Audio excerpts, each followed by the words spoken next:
How not to make thermite, which will make very hot molten iron, molten glass, molten lava, molten feet, and also how not to make snakebite.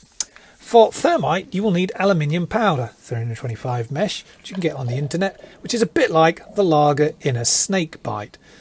You also need magnesium ribbon to start the fire. That's a little bit like the black currant in a snakebite, also not recommended.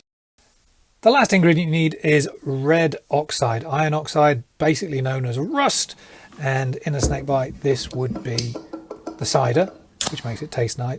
And you need about 3 times as much iron 3 oxide, rust, as you do aluminium powder.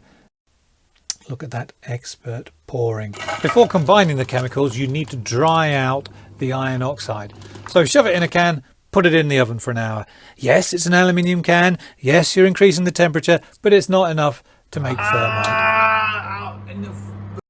After about an hour, the iron oxide will be ready, and you need to mix it with the finely powdered aluminium. I really can't stress this enough. You need to get as far away from your house as possible, at least 15 feet from anything, including yourself, which might explode. And I recommend doing it in a bunker, in a quarry, in a desert, on another planet. Lighting it is really tricky to do safely. I built a hearth out of bricks. People use ceramic pots. And then to light the magnesium, which is inside the mixture of chemicals, I used a gas blowtorch.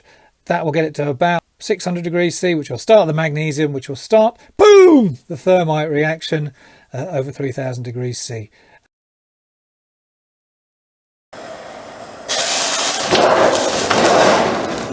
That's the thermite reaction.